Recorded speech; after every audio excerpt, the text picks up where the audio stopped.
8 নম্বর অসম আগরতলা জাতীয় সড়কের চম্পকনগরে বেহাল দশার কারণে কিন্তু জনদুর্ভোগ চরমে উঠেছে।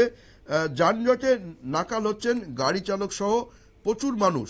অভিযোগ যে চম্পকনগরের ওই অংশ দীর্ঘদিন ধরেই বেহাল অবস্থায় রয়েছে, কোনো রকম কোনো সংস্কারের চেষ্টা নেই। এর ফলে প্রচুর মানুষের অসুবিধা হচ্ছে, প্রতিদিনই এখানে যানজট হচ্ছে। যেটা শনিবার দিনও দেখা গেল যে 2 ঘন্টার ওপর প্রায় প্রচুর গাড়ি আটকে ছিল। মাত্র 2জন পুলিশ আধিকারিক তারা যানজট মুক্ত করার চেষ্টা করছেন, কিন্তু তাতে কোনো রকম সমস্যার সমাধান হচ্ছে না। গাড়ির মধ্যে আটকেই যাত্রীদের হাঁসফাঁস করতে হচ্ছে।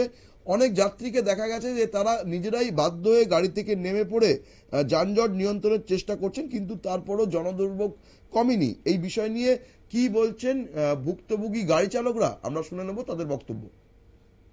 আমরা এই রাস্তার ভিতরে অনেক কষ্ট পাইতেছি। আজকে হয়েছে তো এই 3 মাসের মতো হয়েছে। তাহলে একবার জাম লাগলে 3 ঘন্টা 4 ঘন্টা করে জাম লাগে। ঠিক আছে, গাড়ি ওই বেলবাড়িতে ঘুরে যা, কমলানগরতে ঘুরে যায়। বেশি দিন এদিকে আর গাড়ি চলতো না, এদিকে আটকাইব রাস্তার ভিতরে মানুষের। হ্যাঁ, পাড়াতে মানুষের গাড়ি আটকাইব। তাহলে গাড়ি এই জামে যে মানুষ থাকে, মানুষ তো অনেক ক্ষতি হইতেছে। কোন রোড এটা? এটা হইলো আমরা চম্পনর জম্পুইচমনি, Assam Agartala road. Assam Agartala road, জম্পুইচমনি।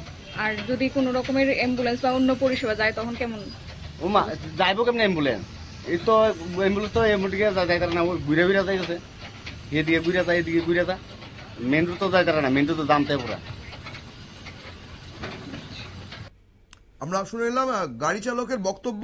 Exclusively এই খবরটি আমাদের নিউজ ভ্যানগার্ডের পর্দায় আপনাদের সামনে আমরা তুলে ধরার চেষ্টা করছি। আমাদের প্রতিনিধি শতাব্দী দেবনাথ তিনি একদম ঘটনাস্থলে উপস্থিত রয়েছেন এবং সেখানকার মানুষদের, সেখানকার যাত্রীদের, গাড়ি চালকদের যে কি অসুবিধার সম্মুখীন হতে হচ্ছে প্রতিদিন, সেই খবরই কিন্তু আপনাদের সামনে আমরা তুলে ধরছি। একদম ঘটনাস্থল থেকে গ্রাউন্ড জিরোতে রয়েছে আমাদের রিপোর্টার শতাব্দী দেবনাথ। আমরা তার সাথে এই ব্যাপারে বিস্তারিত কথা বলবো। শতাব্দী, আমাদের দর্শকদের আমরা দেখালাম যে কিভাবে চম্পকনগরে জাতীয় সড়কের এরকম বেহাল দশার জন্য জনদুর্ভোগ হচ্ছে, প্রতিদিন সাধারণ মানুষকে অসুবিধার মধ্যে পড়তে হচ্ছে, তারপরও কারুর কোনো হুঁশ নেই। তুমি যদি আমাদের এই পরিস্থিতিটা আরো একটু বিস্তারিত জানাও।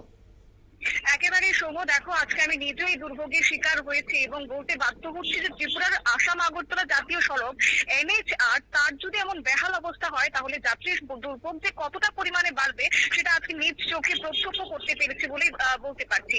চম্পকনগরের অংশে রীতিমতো এখন ভয়াবহ যানজটের সৃষ্টি হয়েছে, প্রায় দীর্ঘ 2 ঘন্টারও বেশি। এখনো যদি বলি আমি, এখনো পর্যন্ত সেখানে গাড়ি আটকে রয়েছে, 200-র উপরে গাড়ি সেখানে লক্ষ্য করা যাচ্ছে দীর্ঘদিন। তবে সেটা শুধুমাত্র আজকের নয়, দীর্ঘদিন ধরে রাস্তার বেহাল অবস্থা এবং বিশেষ করে প্রত্যক্ষদর্শীদের দাবি হচ্ছে টানা 2 ঘন্টার বেশি সময় ধরে জাতীয় সড়কে আটকে রয়েছে শত শত ছোট বড় যানবাহন এবং বিভিন্ন ট্রাক সেখানে আটকে রয়েছে। কেউ কেউ জরুরি কোনো কারণে গন্তব্যে পৌঁছানোর চেষ্টা করছেন, কিন্তু তারপরও তারা পাচ্ছেন না। সেটাই হচ্ছে বিশেষ করে রাস্তার বেহাল অবস্থার কারণে।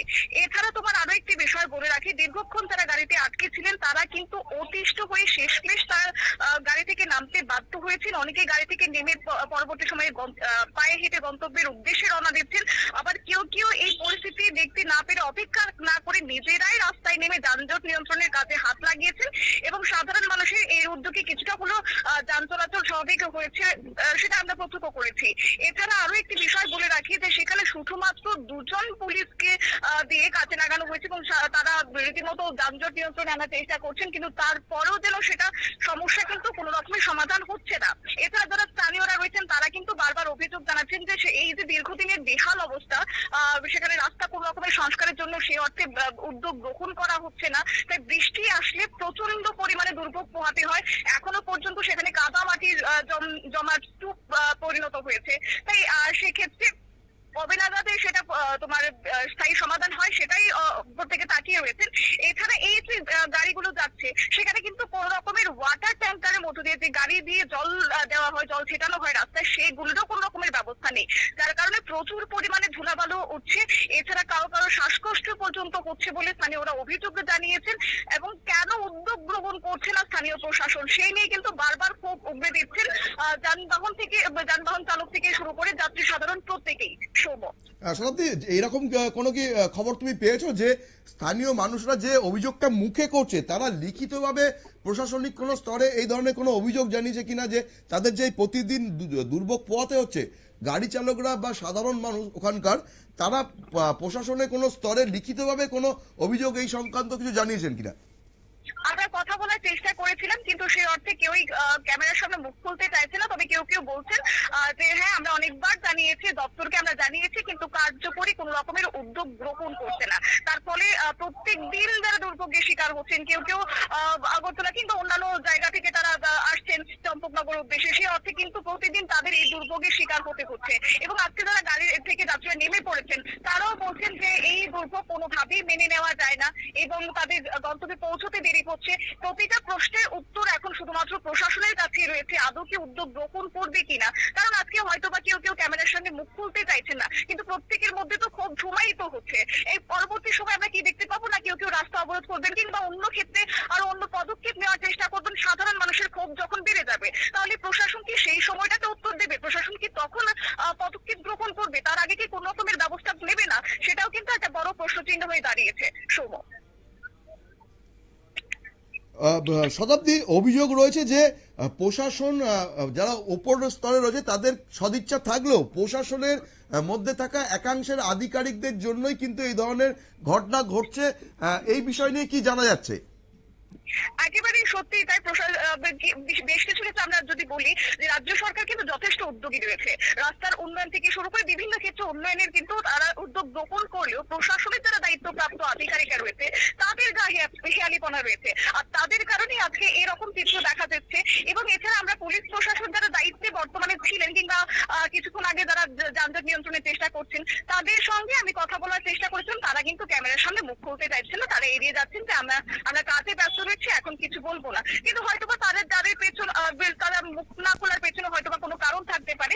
যাই হোক, সেই বিষয়টা নিয়ে আমি কিছু না বললেও, তবে হ্যাঁ, বলাই বাহুল্য যে বর্তমানে কিন্তু এখনো পর্যন্ত আমি সেই চম্পকনগরের যে বাজারটা রয়েছে সেখানে আমরা রয়েছি। বড় বড় লরি সেখানে আটকে রয়েছে এবং ছোট বড় যানবাহন প্রত্যেকটি গাড়ি কিন্তু আটকে রয়েছে। এছাড়াও রাস্তা কিন্তু রীতিমতো ধুলায় পরিণত হয়েছে। দূর থেকে যদি কোনো গাড়ি আসে তাহলে কিন্তু সেটা দেখা যাচ্ছে না। এই রকম ঘটনাগুলোর জন্যই কিন্তু এই যে যানবাহন দুর্ঘটনার ছবি আমরা দেখতে পাই, সেটাও কিন্তু একটা বড় কারণ হয়ে উঠতে পারে। তবে যাই হোক, আপাতত প্রশাসনের পক্ষ থেকে কিংবা যারা দপ্তরের আমরা দায়িত্বপ্রাপ্ত আধিকারিকরা রয়েছেন, তাদের টনক নড়ে কিনা আমাদের নিউজ ভ্যানগার্ডে প্রকাশিত এই খবরের পর, সেটাই অবশ্য লক্ষণীয় বিষয়। অসংখ্য ধন্যবাদ শতাব্দী। আমরা কথা বলে দিচ্ছিলাম গ্রাউন্ড জিরোতে থাকা আমাদের প্রতিনিধি শতাব্দী দেবনাথের সাথে। আপনাদের সামনে আমরা যে বিশেষ প্রতিবেদনটা চম্পকনগরে তুলে আনলাম, সেই ঘটনা কিন্তু গোটা রাজ্য জুড়েই ঘটে চলেছে। এই যে এক্সক্লুসিভ নিউজটা আমরা চম্পকনগরের দেখালাম, এই বিষয় কিন্তু গোটা রাজ্য জুড়েই বিভিন্ন জায়গায় ঘটছে। আমরা যদি দেখি যে আগরতলাতেও রাস্তাঘাটের যা বেহাল দশা, সেটা কিন্তু গোটা রাজ্যের বিভিন্ন জায়গাতেই একই ছবি চোখে পড়ছে। অভিযোগ উঠছে যে রাজ্য সরকার যখন চেষ্টা করছে রাজ্যের উন্নয়নের জন্য, রাজ্যের সমস্ত পরিকাঠামোগুলো অত্যাধুনিক করার জন্য, মানুষকে সমস্ত সুবিধা দেওয়ার জন্য, তখন একাংশের আমলা বা একাংশের আধিকারিকদের খামখেয়ালিপনার জন্যই কিন্তু রাজ্যের রাস্তাগুলোর এই হাল। এবং তার জন্যই কিন্তু প্রতিদিন সাধারণ মানুষকে জনদুর্ভোগ পোহাতে হচ্ছে। একাংশ আধিকারিকদের এই খামখেয়ালিপনা বা উদাসীনতা বা অন্তর্ঘাতমূলক আচরণের জন্যই রাজ্য সরকারের ভাবমূর্তি নষ্ট হচ্ছে বলেই কিন্তু অভিযোগ উঠছে। যদি এই হালই থাকে তাহলে আগামী আসন্ন যে নির্বাচনগুলো আসছে তাতে কিন্তু প্রভাব পড়বে বলেই মত ওয়াকিবহাল মহলের। খবর এখন এই পর্যন্তই। পরবর্তী সমস্ত খবরের আপডেট পেতে নজর রাখুন একমাত্র নিউজ ভ্যানগার্ডের পর্দায়। নমস্কার।